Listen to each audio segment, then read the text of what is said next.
Muito bem, vamos rever algumas coisas do Evangelho de Mateus, quem está com a Bíblia, Mateus capítulo 16, a partir do versículo 21, que foi o Evangelho de domingo, para a gente conversar um pouquinho. O contexto desse Evangelho, vocês lembram, no outro domingo, Jesus estava lá em Cesareia de Filipe e perguntou para os discípulos quem eles falavam que eram ele. Eles falaram, estão falando que o senhor é um profeta, Jeremias, João Batista, etc. Elias. E ele perguntou, quem eu sou para vocês? E Pedro dá aquela declaração de fé maravilhosa e fala, tu és o Cristo, Filho de Deus vivo. Depois disso, eles estão lá, e Jesus então começou, o contexto era esse, Jesus começou a contar para os discípulos que ele precisava de ir a Jerusalém, e ia sofrer muito por parte dos anciãos, dos chefes, dos sacerdotes e dos escribas, e que fosse morto e ia ressurgir no terceiro dia. Então Pedro pegou Jesus à parte, repreendeu e falou, Deus não permita, Senhor, isto jamais te acontecerá. Ele, porém, voltando-se para Pedro, disse, afasta-te de mim, Satanás. Tu me serves de pedra de tropeço, porque não pensas as coisas de Deus, mas as dos homens. Vamos entender esse contexto aqui. Vocês lembram que no primeira leitura de domingo também era... Vocês lembram quem era? Jeremias. Jeremias que foi o profeta que mais sofreu, né? Alguém já viu a vida de Jeremias em filme? É espetacular, vale a pena assistir o filme, ver o contexto. Jeremias foi o profeta chamado por Deus para poder chegar em Jerusalém, que era a cidade santa, que tinha o templo, que tinha a arca. Eu falei com vocês que foi Jeremias que levou a arca, tirou de lá antes que a cidade fosse saqueada. E falou com o povo, vocês estão andando no caminho errado, vocês estão fazendo tudo errado, Deus vai destruir, vai permitir que Babilônia invada aqui. Eles falaram, mentira, você está falando só o mal a nosso respeito, prenderam o coitado de Jeremias, puseram Jeremias numa cisterna, pintaram e bordaram com Jeremias. Então ele sofreu demais porque ele falou a verdade. E eles falaram, não tem problema nenhum, nós temos o templo.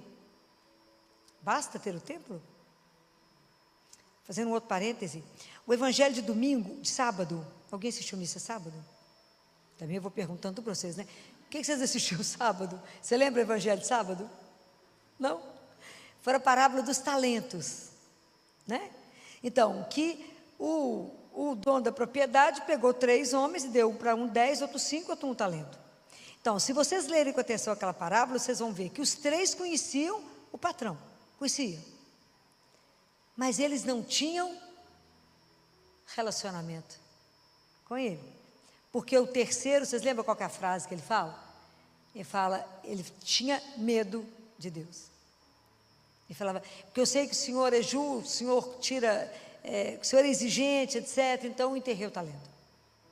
Mas na verdade, é isso um chamado para nós. Então não adianta eu ter o templo, não adianta eu vir à igreja, não adianta eu assistir à missa, eu preciso de um relacionamento pessoal.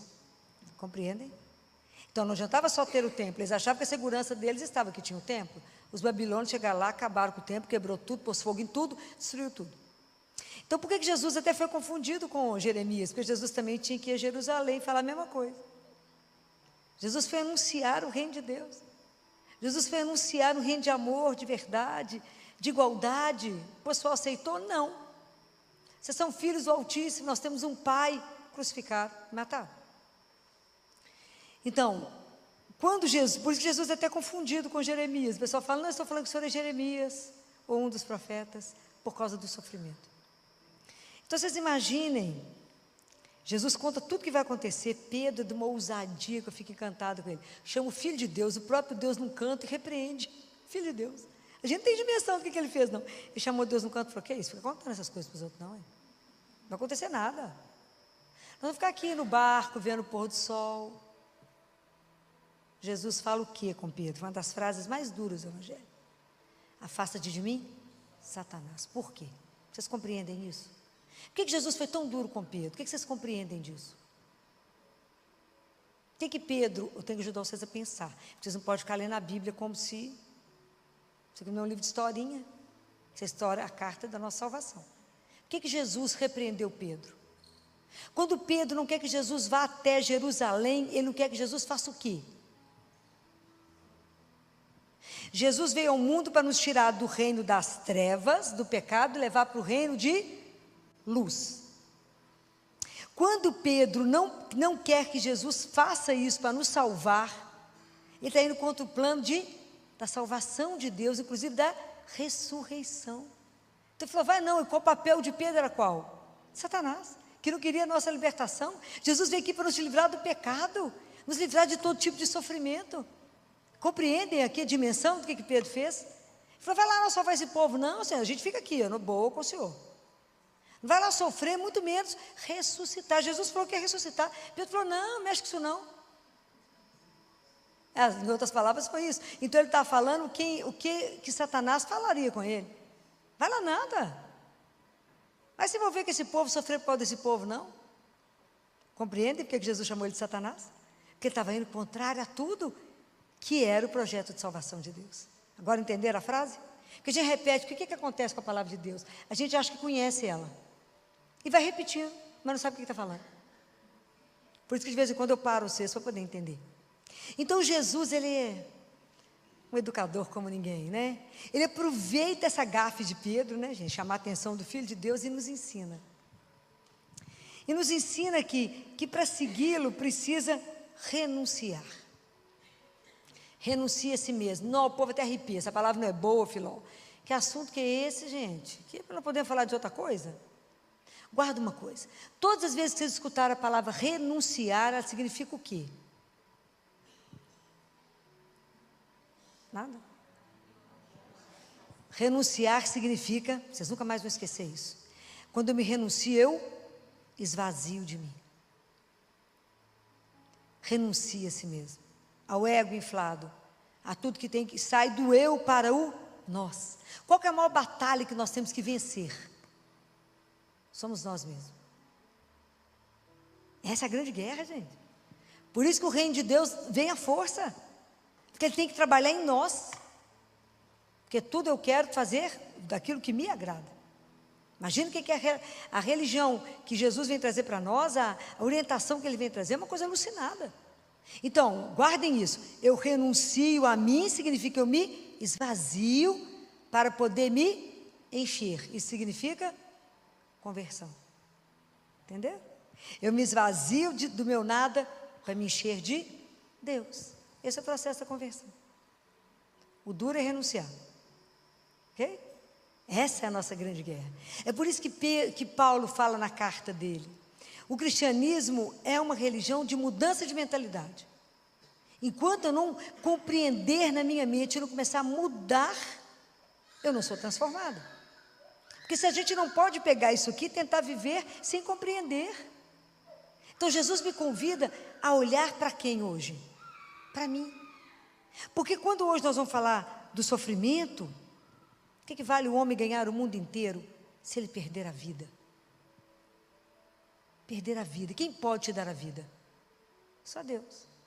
Só Ele pode nos dar a vida. Foi o que Ele nos deu. E uma vida de uma proposta que já não tem dimensão, que é eterna. Então, nenhum ser humano foi preparado para sofrimento, ok? Nenhum de nós nasceu com a capacidade de sofrer. A gente vai adquirindo à medida que sofre. Mas falar, nossa, de espontânea vontade eu procurei sofrer? Não. Não é isso que Jesus veio fazer. Aliás, a vida toda que ele passou por aqui, o que Jesus fez foi lutar contra o sofrimento, né? Libertou tanta gente, aliviou tanta gente, ajudou tantos. Então, existe um tipo de sofrimento que é aquele que é causado por nós mesmos, pelos nossos pecados. Estou falando mentira? Eu tenho um sofrimento porque eu sou apegado demais.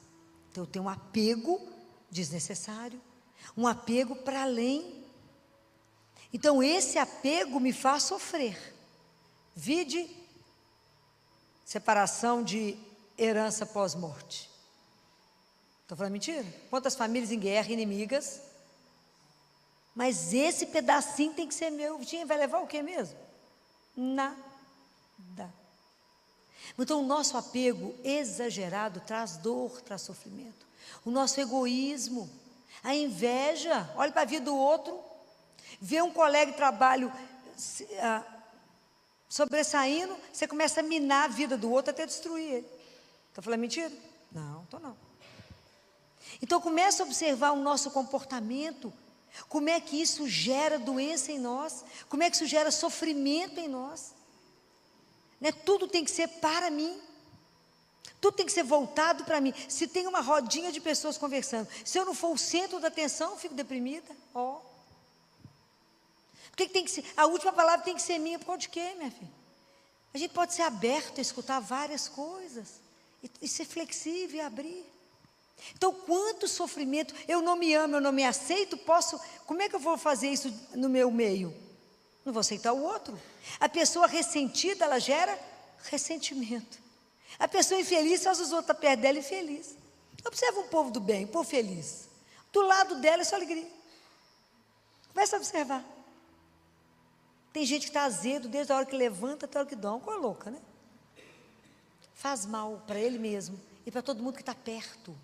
Não tem uma palavra agradável. Tem gente que não consegue ter uma palavra agradável, pelo amor de Deus. E se você fala assim, não, fulano está tão bonito, mas acabou de destruir o outro naquele momento do mas. Então, quanto sofrimento pela língua. Né? Diz São Tiago, o dia que a gente aprender a conter a língua, quanto sofrimento, quanto desentendimento, quanta briga, tanta confusão, porque falou mais do que devia. Quanto problema. Que julga, condena, fala mal, pererei, o trem vai virando uma bola de neve, negócio. Quanto sofrimento desnecessário. Isso não é um sofrimento que nos redime, isso é uma carga para mim deixar. Está errado. Está errado. Agora, existe um sofrimento que são os inevitáveis da vida. Quais são os inevitáveis da vida? Que é a marca da nossa fragilidade, da nossa finitude. A morte, o que mais? O envelhecimento, a doença, perder pessoas que a gente ama, né? Eu falo que tem 3 coisas tão difíceis: ver filho crescer, ver pai envelhecer e ver os amigos irem embora. Não é duro ver isso? São 3 coisas que eu acho muito difíceis na vida. Que a gente quer os meninos pequenos até 5 anos de idade, que é uma coisa apaixonante. Depois vai exigindo muito, a gente fala, vamos largar isso para lá, né? Vamos devolver. Então, essas 3 coisas são difíceis da gente viver. Então, todos nós vamos envelhecer. Não, uns morrem antes, né? Acontece alguma coisa, mas a gente envelhece, adoece, perde pessoas que amam e sofre. A questão é, como é que eu vou reagir ao sofrimento? Como é que eu reajo a isso? Nós podemos rebelar. Eu não mereço, não é comigo, por que comigo? Tão bacana, gente. Ah lá, estou sentado naquele grupo de oração toda semana, rezo o texto, assisto missa, confesso, dou esmola. Eu não mereço. Olha lá fulano, ordinário, está aí. Está falando mentira? Ou a gente vira uma casca e esconde, ou então a gente vira vítima, né? Ninguém sofre igual eu no mundo, só dor, só minha, só eu tenho essa dor. Isso em consultório, em sala de espera é muito comum. Alguém fala, eu estou com uma dor, outro fala assim, porque não conhece a minha dor. Tem umas linhas de dor que não tem um médico que consegue entender. O negócio tem uma subida e uma descida que não há linha que explique. Mas é porque a dor não está ali. Então, o que eu ganho sendo vítima? Então, como é que Santo Agostinho dizia, não é? Quer conhecer o caráter de alguém? Dê o sofrimento. Você vai conhecer exatamente onde a pessoa se situa. Então, diante do sofrimento inevitável, a questão é como é que eu vou viver aquilo que eu não gostaria de viver. Porque o sofrimento que só passa por fora e não trabalha a minha alma, ele serviu para quê? Para nada. Para me fazer infeliz, para me fazer duro, para me fazer bruto, para me fazer brigar com o mundo. O sofrimento ele tem que me lapidar. Por isso que a gente fala que somente o médico doente, o médico que já sofreu, ele é capaz de curar. Porque a dor é uma coisa só do outro, ou só sua. Ninguém vive a sua dor, e você não vive a dor do outro. Então não adianta falar, fulano, no seu lugar eu farei tal coisa, não, a dor é dele. A gente precisa ajudar, mas a partir do que o outro me pede, fala, como eu posso te ajudar agora? E não dar regra para o outro. A forma particular de cada um viver a dor. Não tem receita, nós não nascemos preparados para o sofrimento. Mas como que a minha presença pode ajudar? Porque tem coisas que eu posso evitar na vida do outro. Aquilo que eu falei com vocês, o cristianismo é uma religião que me faz ver o outro, porque como é que eu amo a Deus? Atento ao sofrimento do meu irmão. Tem coisas inadmissíveis, que é a questão de dignidade. Ele é meu irmão, como é que eu deixo alguém falar comigo, eu estou com fome, me dá uma ajuda? Dá ajuda não? Sai do seu carro, vai lá e paga uma marmita, faça a coisa direito, é seu irmão. Não podemos. Hoje eu estava no consultório, quando uma cliente recebeu o telefonema, falou, estão pedindo ajuda lá no condomínio, para a roupa que tem uma mãe e filha vestindo saco de lixo. É irmão. Como é que a gente pode escutar um trem desse e ficar quieto? Não podemos. Mas se a dor do outro não mexe comigo, eu estou no lugar errado. Porque quando Jesus fala, pega a sua cruz e me siga, não, a centralidade da cruz da nossa vida é entender que o compromisso que eu tenho com o Senhor, dessa igualdade, de entender que somos irmãos, filhos do mesmo Pai, vai ter consequências na minha vida. Quando eu luto pelo desfavorecido, por aquele meu irmão que está passando situação difícil, eu vou arrumar confusão. Pode ter certeza. Posso ser perseguido quando eu falar a verdade. Quando eu defender os valores de Deus. Quando alguém falar com você assim, fulano, estou tão encantado com aquele homem ali, ó, olha que espetáculo. Fala, minha filha, você viu a situação dele? Casado. Jesus falou, não mexe com isso não, minha filha. Vamos casar, dá um rolo, não mexe com isso não, vai sofrer, minha filha. Mas se você fala, você vai ficar seu inimigo, você está com inveja. Mas você tem que falar a verdade. Essa não é a palavra do Senhor, que quer tirar da nossa vida somente a dor e o sofrimento. Isso é uma coisa muito séria. Então, como é que eu vivo quando a doença chega? Porque ela pode ter um caráter redentor. Sofrer por sofrer não tem sentido. Mas se eu ofereço a minha dor à cruz, falo, Senhor, com essa dor, ajuda aquele para não cair hoje. Ajuda a minha família na conversão. Ajuda a minha conversão. Me ajuda a me preparar para o nosso encontro. Me ajuda. Então, entender que em cada momento da minha vida, seja quando eu sou criança, estou na adolescência, estou ficando na idade adulta, e que eu estou envelhecendo nas minhas limitações, como é que eu envelheço, mas com sabedoria, que eu contribuo na vida, na obra aqui de Deus, com os meus irmãos, e não naquela lamúria da não aceitação? Compreende? Como é que eu vivo tudo isso? Então, há uma outra consciência cristã. O que eu posso deixar é aquilo que é inevitável de viver. Se aquilo chegou na minha vida, eu falo, Senhor, como é que eu posso usar disso aqui agora? Como é que eu vou enfrentar a dor? Como é que a gente enfrenta a tragédia que chega, a doença que chega? Como seria a forma melhor, como cristão, de viver? Qual é a atitude que vocês imaginam que a gente deveria ter? De abandono. Nós temos que viver nesse mundo sem medo, nem da vida, nem da morte. Porque em tudo nós pertencemos a quem? A Deus. Mas isso é uma verdade.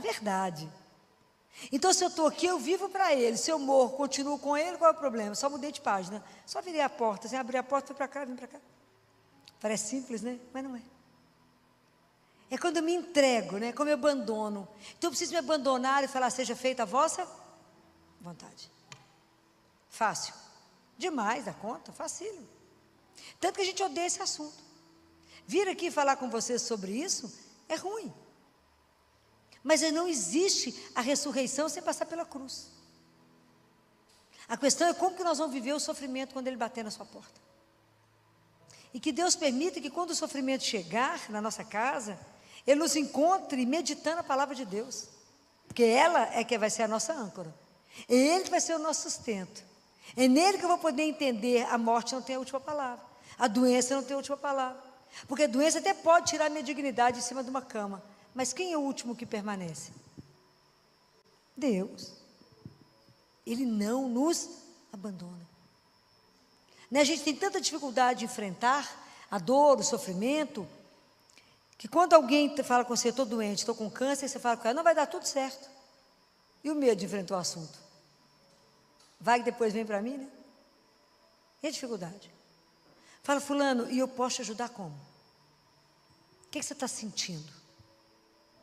Quais os medos você tem vivendo agora? Conversa, de verdade, como cristã.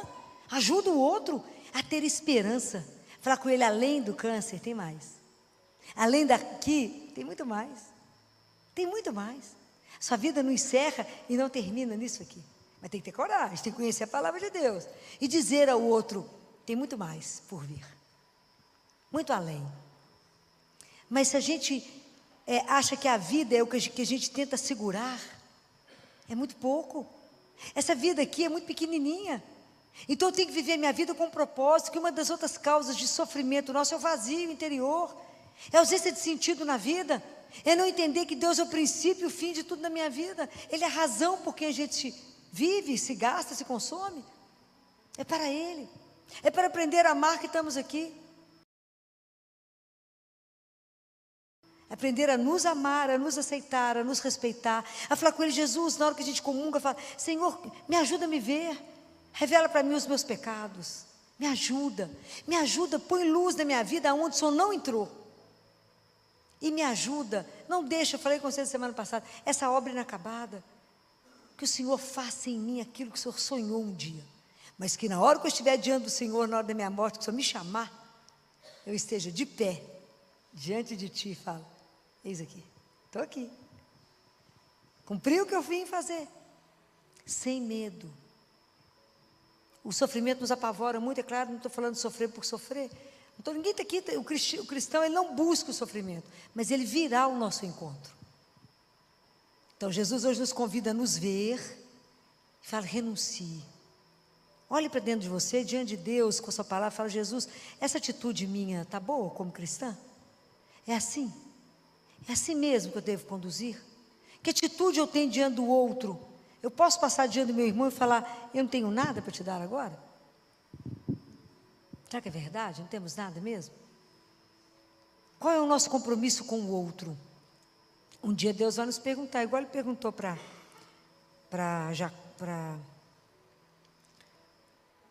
esqueci. Agora Ele disse, onde está o teu irmão? Ele falou, não estou sabendo não, tinha acabado de matá-lo. Caim, quando matou Abel. Caim, cadê seu irmão? Não sei, não vi. Tinha acabado de matá-lo. Achou que Deus não sabia? Assim somos nós. Qual é o compromisso? Falou, mas todos os irmãos, naqueles que Ele colocar no seu caminho, hoje. Observa como é que Deus é delicado. Tem dia que você vai encontrar com um monte de gente que precisa de ajuda. Tem dia que não tem nenhum. Mas aquele dia que Ele que mostrar aquela pessoa, esteja aberto para falar, oba, vou tirar esse menino desse sofrimento, dessa dor, eu posso aliviar. O que eu posso fazer para mudar a vida do outro? Esse é o nosso compromisso. Assim como Jesus passou pelo mundo, aliviando a dor e o sofrimento, qual que é a nossa função se a gente quer ser cristão? Passar pelo mundo, diminuindo a dor e o sofrimento. Sempre falei isso lá no hospital com os residentes. Se a gente levanta de manhã, vem para o hospital, e não tem a capacidade de diminuir a dor e o sofrimento de alguém, e resolver o que levantar? Nada. Nós estamos aqui para aliviar a dor e o sofrimento do outro. Para isso decidimos ser médico. Mas se eu não sou médico lá no hospital e vejo alguém com sofrimento na rua que eu encontro, eu posso ser capaz de ajudá-lo. Às vezes é um abraço, às vezes é uma palavra, às vezes é lembrar a ele que nós somos irmãos, temos o mesmo pai. Lembrar para ele a dignidade dele, dizer para ele, você vai encontrar alguém um dia que vai enxugar as suas lágrimas além de mim. E que nunca mais será dor, sofrimento e ausência, porque Deus venceu por nós. Ele veio nos buscar, nos resgatar. E somos filhos do Altíssimo, chamados a uma dignidade que não tem tamanho. Então eu não posso permitir você vivendo desse jeito, porque a sua dignidade de filho de Deus, meu irmão, eu não posso deixar isso. Você é meu irmão. Então eu tenho que tirar você daqui, ó. Tem que fazer uma comida para você te colocar de pé. É assim. Mas não teve ninguém para gritar por ele. Você grita sozinho, contanto. Liga para os amigos e fala, gente, vem cá socorrer fulano.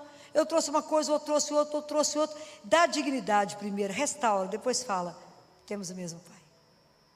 Assim nós vamos levar a vida. Claro que vamos ser perseguidores, sem ilusão. Se o mestre foi, nós seremos. Quando vocês olham para a cruz, qual a imagem que dá para vocês? O que vem no seu coração? Hã? Mas o que te salvou, sim, mas o que é o mais, o que tem que chegar no seu coração quando você olha para a cruz? Hã? O amor. Olha como eu fui e sou amada. Por que eu estou falando isso? Porque enquanto nós, como cristãos, não entendermos que quando Deus permite que o mal chegue em mim, na minha vida, e em mim está doendo, eu tenho que ser capaz de falar com Ele: Senhor, essa dor que está em mim, eu sei que no Senhor está doendo mais do que em mim. Eu sei que eu não estou só, mas que eu vou dar conta de passar por essa noite escura, por esse sofrimento, porque eu não estou sozinho. Eu sei que o Senhor carrega isso aqui agora comigo. Eu sei que o Senhor coloca um bálsamo no meu coração. Eu sei que o Senhor traz para mim o alívio. E eu sei que na hora certa o Senhor faz se eu estou abandonado nas suas mãos. Enquanto a gente não for capaz de falar isso e não falar, porque comigo, eu não mereço, não se rebelar, não ficar nesse outro ponto, não achar que Deus tem prazer em dar o sofrimento para o ser humano, que a gente acha que Deus vai castigar, né? Porque às vezes uma outra forma que a gente vive o sofrimento é a ansiedade, mas vai acontecer uma tragédia. Eu falo, tem gente que é trombeta do Apocalipse, só traz tragédia. Nós já vamos viver hoje, está acontecendo? Não, então eu vivo agora, porque eu só tenho agora. O que foi que Jesus falou em Mateus 6, 24, 34? A cada dia basta o seu cuidado. Vive hoje, amanhã não nos pertence. Quantos de nós morrendo na ansiedade de coisas que não irão nem acontecer? Compreendem? Porque toda ansiedade é sinal de falta de confiança no amor de Deus. Então, enquanto eu achar que ser cristão é Deus colocar o sofrimento na minha vida, não, tem que sofrer, ué. Se eu não sofrer, eu não sou salvo. Onde é que vocês colocaram isso? Não, eu sofro porque ver a dor do outro é duro, ver a minha dor é duro, ver o meu irmão em situação por causa da injustiça, por causa de tanta coisa errada, por conta do meu egoísmo, por causa de tanta situação que não deveria, ele é excluído. É duro. É duro que quando eu pego alguém, um irmão de rua, e vou entrar com ele em algum lugar, o povo quer tirar, eu falo, não vai tirá-lo, ele vai entrar e vai assentar, o povo quer te matar, mas é meu irmão, então vai sentar, pode escolher o que você quer comer, e vou ficar aqui até você ser servido e comer, é seu direito, pode pedir o que você quiser, tem que ter ousadia para fazer isso. Este óleo quer te matar, mas é seu irmão. Nós temos que ter essa coragem de anunciar, de tirar a dor do outro. Então, enquanto a gente não for capaz de olhar para a dor e dizer, Ele está aqui comigo, me ajudando a passar por isso, por cada vez que eu vou tirar sangue, Ele segura minha mão, por cada vez que eu tenho que fazer um processo, Ele fala, estou aqui, não tenhais medo, não lances olhares apavorados, porque eu sou o teu Deus, eu sei todos os fios de cabelo da sua cabeça, eu estou com você.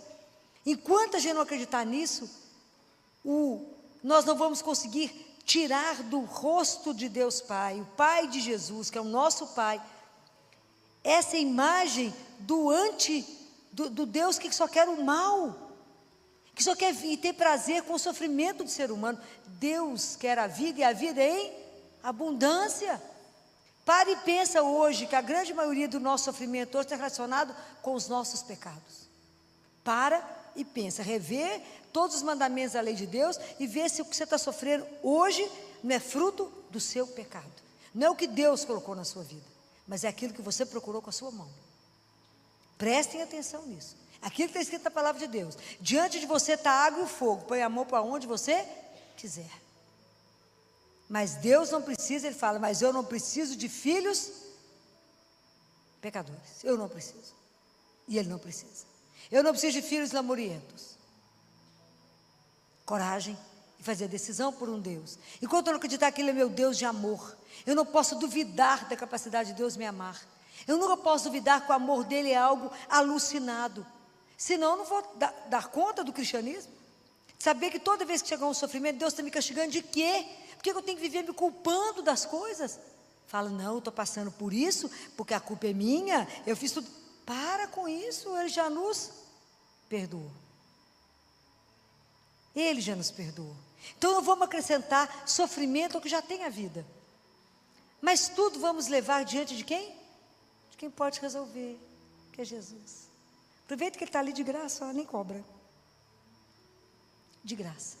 Vai lá e leva a sua dor, leva o sofrimento. Fala, me ajuda a viver isso com dignidade. Me ajuda a sofrer com dignidade de filho. Me ajuda. E que até no meu sofrimento eu te revele. Eu possa dar testemunho de que a morte não vai ter a última palavra. Que eu possa viver o sofrimento, até das pessoas que eu amo, ali, de pé. Porque eu sei que terá o Senhor de lá para acolher, receber um abraço e dizer, vem para aquele lugar que eu te preparei. Mas você precisa dar testemunho disso, não podemos ter medo. Então que Deus nos dê coragem de entender que a vida que Ele nos propõe é algo espetacular. A vida, com V maiúsculo. E que a gente não reduza a nossa vida a essa vidinha que a gente tem aqui. E que a gente não tenha medo da dor e do sofrimento, mas a gente encare ele de frente. Não porque a gente é poderoso, não porque a gente é forte, mas pela consciência de que eu tenho, que Deus falou, eis que estarei convosco todos os dias. E Ele nos ama infinitamente. O amor de Deus por nós é um amor de eternidade. E só Ele sabe quantos fios de cabelo tem na cabeça de cada um de nós. Só Ele sabe a angústia que hoje a gente carrega no peito e quanto sofrimento desnecessário. E Ele quer nos libertar daquilo que hoje nos oprime, de aquilo que nos impede de viver aquilo que Ele tem para nós em abundância. Então, vou pedir a Nossa Senhora e lembrem, quando vocês olharem para ela, que Deus, Ele deu a Nossa Senhora o dom, né? Deu a ela, protegeu ela de todo o pecado. Nossa Senhora não conheceu o pecado, mas Deus não impediu a ela que sofresse. Deus tirou o sofrimento da vida dela. Como é que ela viveu a dor? De pé, em silêncio, e numa confiança incondicional àquele que é o Senhor de todas as coisas. Que nessa noite Nossa Senhora interceda por nós e nos ajude a sofrer quando o sofrimento chegar, não porque eu vou procurar, mas no momento que ele bater, que ele chegar, que ela seja a nossa mestra, nos ensine a estar de pé como ela e a permanecer numa confiança incondicional, somente daquele que é capaz de nos dar a vida e de manter a vida eternamente. Vamos encerrar chamando por ela, que é nossa mãe. Ela sabe as graças espirituais que cada um de nós precisa para poder viver o nosso cristianismo. Ave Maria, cheia de graça, o Senhor é convosco. Bendita sois vós entre as mulheres, bendito é o fruto do vosso ventre, Jesus.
Vinde, Espírito Santo, vinde por meio da poderosa intercessão do Imaculado Coração de Maria, vossa amadíssima esposa.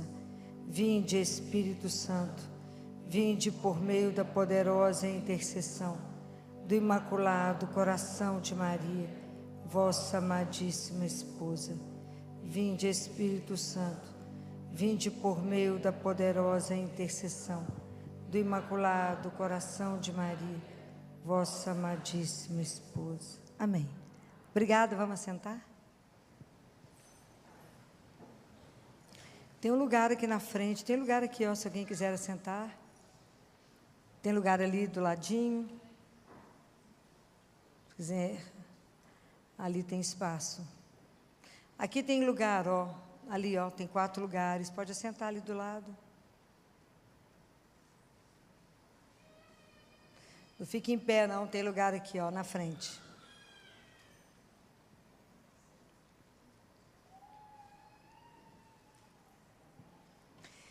Nós estamos no caminho, no tempo da Quaresma, onde nós estamos revendo a nossa caminhada espiritual, não é isso? Cada tempo, cada semana, a gente tem discutido uma parte nesse caminho.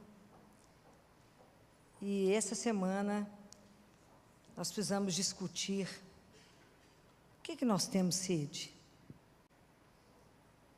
Vocês já pensaram? O que você tem sede? Às vezes a gente não pensa nisso, que a gente pensa que a gente tem sede só de água.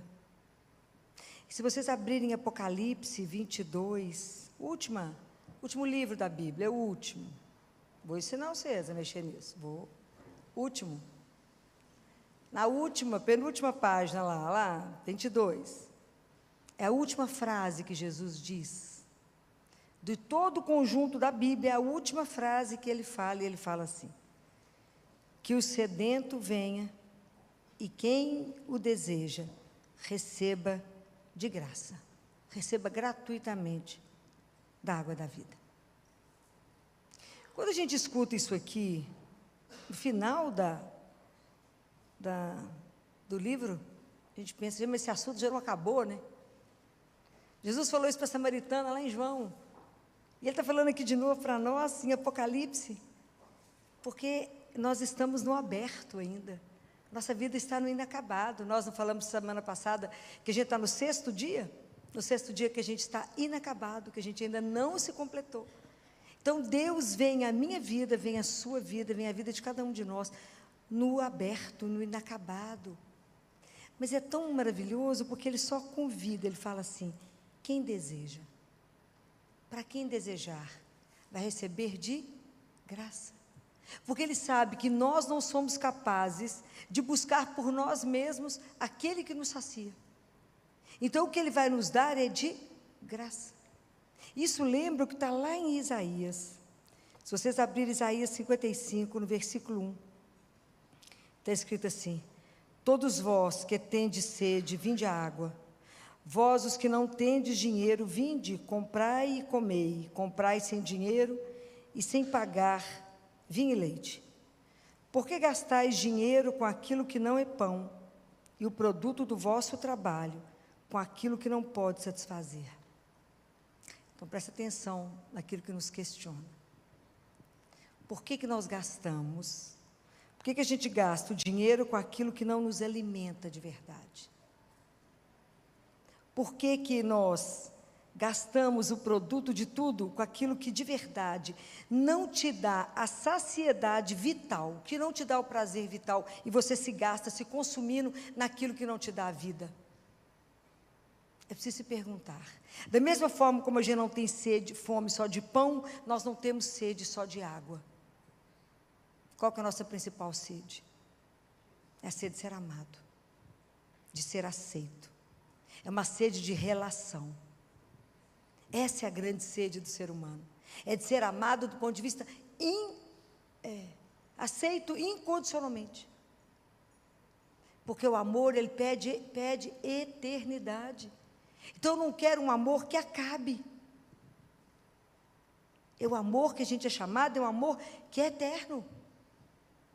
E é tão interessante que quando a gente não para pensar nisso, a gente está sempre escapando do ponto de vista espiritual.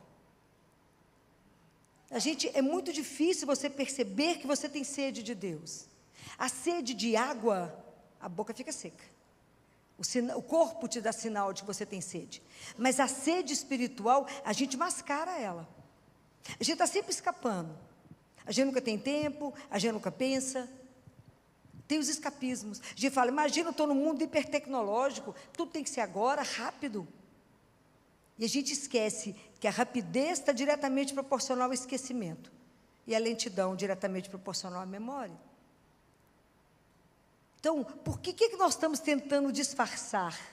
É porque às vezes a sede em nós, ela se mostra como agressividade. Lembra da primeira leitura de domingo? Quando Moisés estava no deserto com o povo e que faltava água, eles estavam com sede.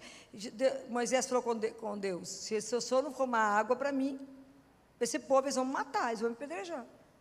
Então, às vezes, porque muitas vezes a sede em nós é uma dor que a gente esconde, que a gente não fala, que a gente não mostra que de verdade a nossa sede é de Deus e só. O único amor que basta no nosso coração é Ele. O único bem que a gente busca de verdade é Ele. Mas a gente mascara como é difícil para nós assumirmos que tem sede de Deus. Então a gente tem que ter cuidado quando a gente quer evitar esse assunto. A gente quer dar um jeito de resolver isso na nossa vida de uma forma muito prática. O Pequeno Príncipe, naquele livro, grande, a maioria deve ter lido. O dia que ele sai do planeta dele, ele encontra um homem vendendo pílulas. Ele fala com ele, olá, tudo bem? Ele fala, tudo bem. O que você está vendendo? Pílula. Para quê? É para matar a sede. Você toma uma por semana. Pílula para matar a sede? É. Mas isso é para quê? Ah, eles fizeram vários estudos e isso vai economizar 53 minutos da sua semana. E o Pequeno Príncipe falou assim, e o que eu faço com 53 minutos? Mas você pode fazer o que você quiser. Aí o Pequeno Príncipe pensou, se eu tivesse 53 minutos, eu iria caminhar bem devagar para uma fonte. Então, quando a gente tenta escapar disso, e fica tentando que na minha vida eu vou arrumar soluções rápidas para essa sede que eu tenho dentro de mim, de ser amado, e fico procurando o amor onde ele não está, e fico gastando dinheiro onde não vai me saciar. Eu muitas vezes, enquanto eu nego isso e fico procurando essas pílulas para resolver a minha vida, eu caio nos braços do consumismo. E aí eu confundo desejo com necessidade, que é coisa completamente diferente. Porque a necessidade é aquilo que meu dinheiro paga. Desejo não.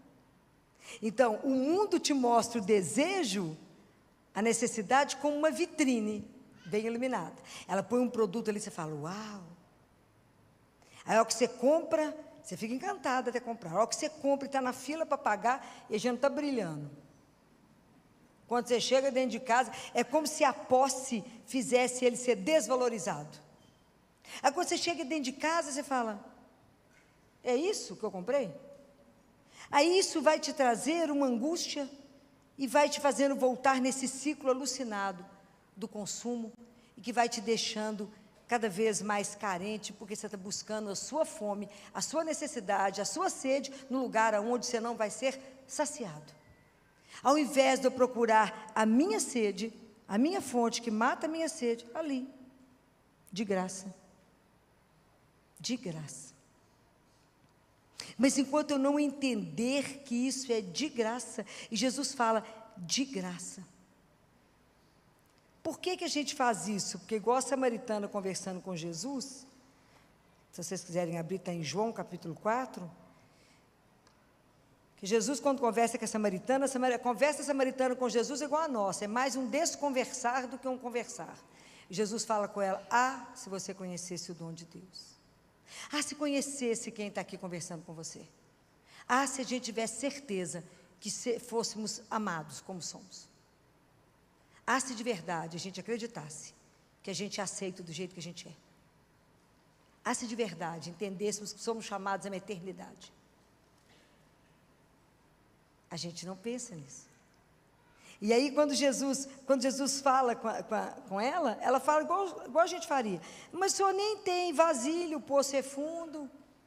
A gente fica arrumando alternativa para Deus. O senhor não é capaz, Senhor. O senhor não tem braço aqui para chegar. É porque, para a gente poder viver uma relação com Deus, uma vida espiritual, a vida espiritual tem que ser concreta, gente, ela não é um chapéu que voa. Deus precisa da sua história, da sua existência, para que o assunto aconteça. Deus não vai fazer alguma coisa acontecer numa ilusão, não naquilo que você finge que é. Deus só pode trabalhar naquilo que somos. É preciso que a gente tome posse daquilo que somos. Então, para que eu possa caminhar com Deus, aqui eu tenho que... Por que não acontece? Porque a gente não está inteiro diante de Deus. Nós estamos aqui pela metade, igual era a samaritana. A gente crê, mas não crê totalmente. Qual é a dificuldade de fazer o mergulho? Só Deus sabe. Quantos entraves, quantas coisas estão, quantos obstáculos estão dentro de nós, que não nos deixa de verdade viver a nossa conversão. Nosso processo de conversão, ele não é uma brincadeira. Ele é lento porque nós somos resistentes em entregar a Deus. Nós resistimos a Ele. Nós não nos entregamos a Ele. Então isso tudo aqui é para fazer você pensar, o que de verdade mata o seu desejo de ser amado? O que de verdade te coloca de pé na sua caminhada? O que de verdade te mantém hidratado para ir até o fim? O que é que te alimenta? E a gente não pensa, porque a gente busca as coisas onde elas não estão. Por isso a gente fica tão frustrado. A gente crê, mas não crê de verdade.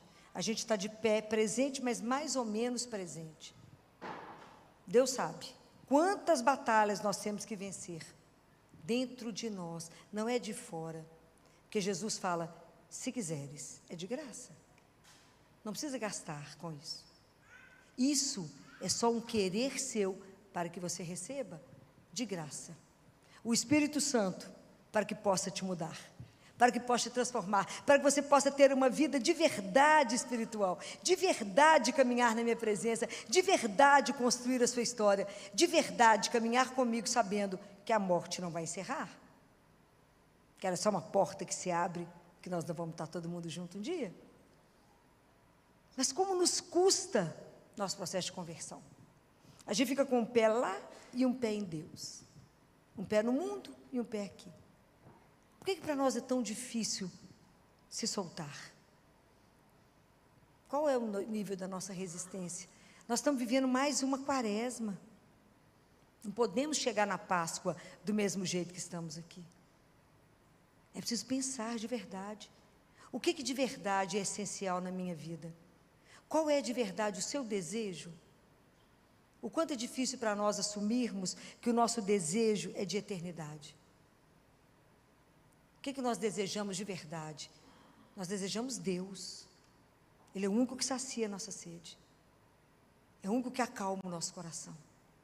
É o único que nos dá sustentação para o caminho. É o único, em nenhum outro lugar vamos encontrar. É o único que pode pegar a nossa vida do jeito que está e fazer aquilo que Ele sonhou que seria, se nós deixarmos. Porque o que é encantador em Deus é a liberdade. Se quiseres. Se quiseres. Se quiseres, você vai ser saciado. Se quiseres, será entender que é amado. A nossa resistência é impressionante porque a gente é muito autossuficiente. A gente é rígido, a gente acha que a gente é capaz de tudo sozinho. Não somos capazes de nada. Então, aprender a entender essa conversa maravilhosa, que eu só peguei a questão da sede, com Jesus e a samaritana, aonde eu posso pedir a Ele que faça, Senhor, eu sou esse barro, que eu faça, sou eu oleiro, quebra o barro e faz de novo o vaso. Me ajude a entender a que sou chamado. Me ajude a entender a dimensão da minha vida espiritual. Me ajude a entender que eu não fui feito só para aqui, mas para mais do que isso. Me ajude a compreender. Não é fácil, né? É um processo, porque o nosso processo de conversão, ele tem que caminhar conosco, nós temos que ser transformados. É um passo de cada vez, porque o nosso passo tem que comprometer com as nossas atitudes aquilo que eu passei a acreditar. E às vezes a gente não quer se comprometer.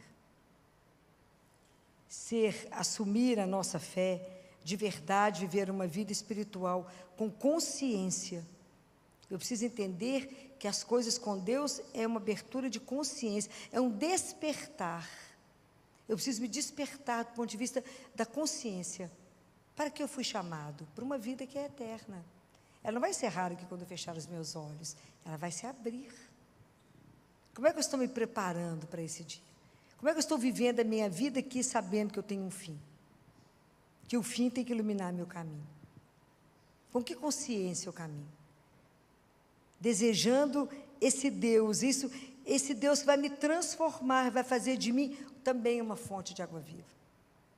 Isso é tão maravilhoso, porque Jesus, tudo que Ele nos oferece é para muito mais além do que a gente pode imaginar. Ele é o Deus da abundância. A única coisa que precisa para que a gente possa ser transformado é uma coisinha única. Eu falar, eu quero. Porque enquanto você não quiser, Ele não vai te invadir. Mas se você quiser ser despertado a sua consciência, que o seu desejo na vida, às vezes aquilo que você está buscando, ficar feliz, aonde você está colocando a sua felicidade, aonde você está se gastando e se consumindo, não está te trazendo a felicidade, porque a gente está buscando as coisas no lugar errado. A gente está buscando o amor infinito onde ele não existe. Eu estou cobrando do outro uma infinitude que ele não tem para me dar. Sendo que é tão pertinho a fonte, e eu gasto tanto para ir tão longe, ser enganado, ser iludido. E aqui, é tão pertinho. Se acreditássemos que nesse momento ele está vivo ali. Se acreditássemos que o Deus que nós recebemos na Eucaristia é vivo, a nossa vida seria de verdade transformada. Como é que eu encontro com esse fogo e nada em mim mexe? Não pode. Então é preciso que a gente pense, o que de verdade mata a minha sede? Que sede que é que eu tenho dentro de mim? Qual é o verdadeiro desejo da minha vida? Nosso desejo é de ver a Deus. Se eu quero vê-lo, é porque Ele colocou esse desejo no nosso coração. E isso será possível. Você crê de verdade que um dia você vai vê-lo? Aquilo que Jó falou, esses olhos irão contemplar o Deus que me criou? Os meus olhos irão vê-lo. Então, se Ele colocou esse desejo no nosso coração, esse desejo de ser amado incondicionalmente, de ser aceito incondicionalmente, quanta dor em nós, porque nos sentimos inadequados, não aceitos, não amados, porque buscamos isso onde o amor não está. Pensem nisso. Essas conversas todas são para nos provocar, para a gente pensar a diferença do desejo com a necessidade, porque às vezes a gente acha que satisfez o nosso desejo com a casa que você sonhou, com o avião que você comprou, com o sapato que você queria, maravilhoso, com a bolsa de 40 mil. Isso é nada. Isso é muito pouco. Aí atinge aquilo e continua algo dentro de você querendo mais. Na verdade, a gente quer ser olhado, quer que alguém nos olhe com olhos de amor, de esperança e fale, tem muito mais aí do que você imagina. Eu confio em você.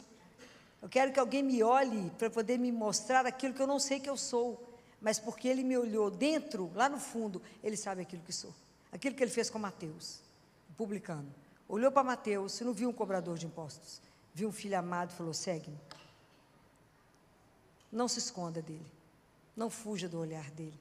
Não tenha medo de assumir o seu desejo, a sua incompletude. Não tenha medo de dizer a ele, Senhor, eu estou inacabada. Senhor, tem algo dentro de mim que não sacia. Tem algo dentro de mim que eu quero mais. O que mais que eu quero? É Ele mesmo inteiro. Peça, você receberá. Peça, não tenha medo de ser desnudada por Ele. Não tenha medo de estar diante dEle. E de permitir viver uma vida espiritual real. Isso que eu falo com vocês é real, não é uma ilusão. Deus precisou da vida de Nossa Senhora para fazer o acontecer de Deus, uma vida concreta, ok? Nossa Senhora de verdade existia, morava em Nazaré e era prometida a José. Precisou dessa vida, dessa história para fazer o plano da salvação.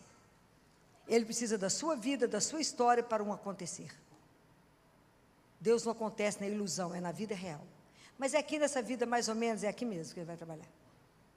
Compreendem? É aqui. E Ele está sedento de você mais que você está dele. Deus tem muito mais sede de nós do que nós temos dele. Uma das palavras, das últimas palavras dele na cruz foi: tenho sede. Ele tem sede da sua vida, da sua história, do seu amor. Experimente esse período da quaresma, aonde a gente já viu na semana passada sobre a transfiguração e vimos que nós somos chamados a muito mais. Dessa vez nós somos chamados a pensar no que de verdade sacia o seu coração. O que de verdade te deixa em paz, com o seu coração completo, mesmo que você não tenha as coisas materiais. Qual é de verdade o seu desejo? Fala com ele. Fala: Jesus, de verdade eu quero me sentir amada, acolhida, aceita. De verdade eu quero um dia poder te ver. De verdade eu sonho com a eternidade. De verdade eu quero o céu. A gente tem que desejar. Se quiseres, receberá. E é de graça. De graça. Pensem nisso. Pense como é que você está fazendo o seu caminho espiritual. Pense como é que está difícil reconhecer que às vezes eu não estou irritada, mas eu estou desvitalizada. E a minha vida espiritual está igual àquela mulher que perdeu um dracma dos 10 que ela tinha. E eu perdi a minha inteireza. E estou aceitando viver uma vida mais ou menos. Uma vida pela metade, que é igual ganhar meio salário. Viver na metade de um quarto. E viver meia vida. Deus nos chamou para uma vida em plenitude. Ele não aceita a nossa metade. O que você perdeu dentro de você? Às vezes é a falta de confiança no amor dele. Às vezes é duvidar da bondade e da misericórdia de Deus. O que você perdeu dentro de você, que está te desvitalizando, e não você perdeu a sua energia da sua caminhada espiritual? Pensa nisso. Aonde está o seu desejo? O que foi perdido dentro de você? Porque nós temos que chegar para a Páscoa inteiros. Aproveita o momento, aonde semanas quaresma é um período de muita graça, de abundância de graça. Somos as pessoas inacabadas, a obra inacabada que Deus vai terminar. Mas é preciso que a gente queira escutar a nossa sede. Aprende a silenciar. Escute você. Escute qual sede eu tenho. Fala com ele. É o único que resolve. É ele, mais ninguém. Fala o que não está bom. Não tente mascarar com remédio. Não tente mascarar com pequenas pílulas que vão te dar a ilusão de que vai resolver a sua vida. O único que resolve qualquer situação nossa tem um nome, é Jesus. Não tem outro. Aprenda a te ouvir. Aprenda a te conhecer. Primeiro, para falar com ele a sua verdade, para que ele possa agir.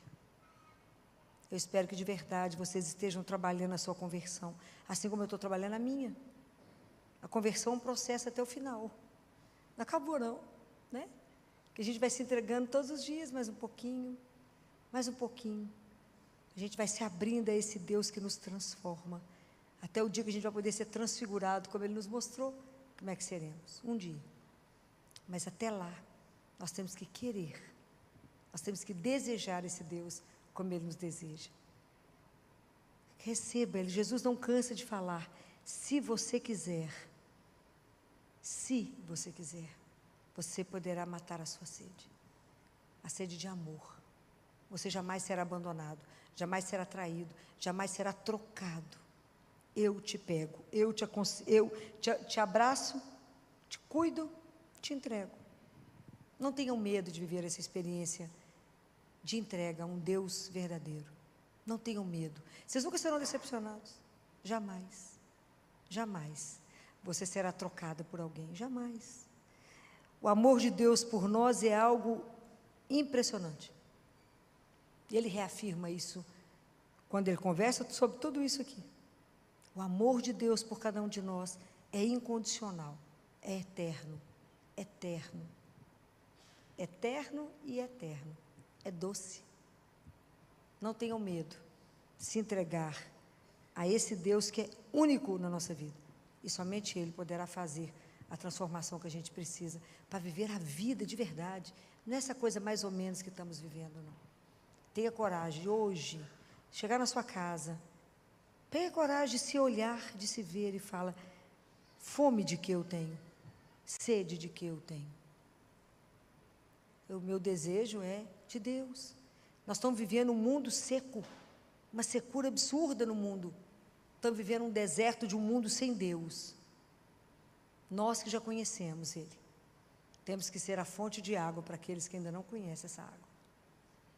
Somos nós que temos que mostrar que tem uma outra fonte, que pode saciar a sua sede. Essa sede de verdade, de saber ser amado.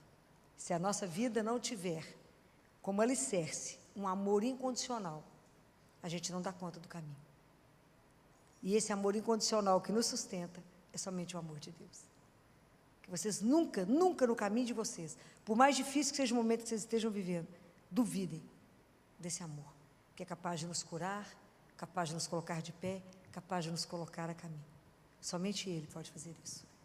Que vocês tenham um caminhar nessa Páscoa maravilhoso, que possa ser cada dia mais um encontro pessoal com Ele, uma experiência rica da presença de um Deus que é vivo, está vivo e deseja uma relação viva conosco. Não esteja morto diante de Deus que está vivo. Não esteja pela metade diante dEle. Fala: Jesus, eu não quero viver uma vida pela metade. Eu não quero viver ganhando meio salário, nem morando em meio quarto. Eu quero viver de verdade uma vida inteira na sua santíssima presença. Não tenha medo de Deus. Abra para Ele, abra as portas para Ele. Deixa Ele entrar. E faça a sua vida uma vida nova. Mas somente com Ele. Sem Ele, não. Então que Deus nos dê essa graça, né? Que Nossa Senhora que se entregou a Ele, que na proposta que ela recebeu, ela disse: sim, faça-se em mim, eis aqui a serva do Senhor. Que a gente possa pedir a ela que nos ajude a nos ver e a não nos fechar para a proposta que Deus fez para nós. Há um sonho, há um projeto em cada um de nós. Nenhuma vida está aqui por acaso. Que a gente possa se colocar diante dele e falar: complete em mim o que está precisando ser completado. Me ajude a viver aquilo que o Senhor sonhou. Não o meu sonho tão pequeno, mas o seu sonho, Senhor. Não tenha medo de Deus. É claro que Ele vai virar a sua vida do avesso. Claro que Ele não entra em nenhuma vida e não deixa ela desestabiliza tudo que Ele entra, é claro. Mas é para muito melhor. Não tenham medo de viver isso. Creia naquele amor que é incondicional e que vai fazer a sua vida sair de um lado para o outro, antes dele e depois dele. É uma aventura absolutamente extraordinária. Que Deus nos abençoe, que a gente possa ter uma semana de intensa presença de Deus na nossa vida. Abra seus olhos, seu ouvido e seu coração para conseguir perceber o Deus que chega e que te chama a todo momento. Nunca se esqueça que Ele repete para você: se quiseres, receberá de graça. Louvado seja nosso Senhor Jesus Cristo. Para sempre seja louvado.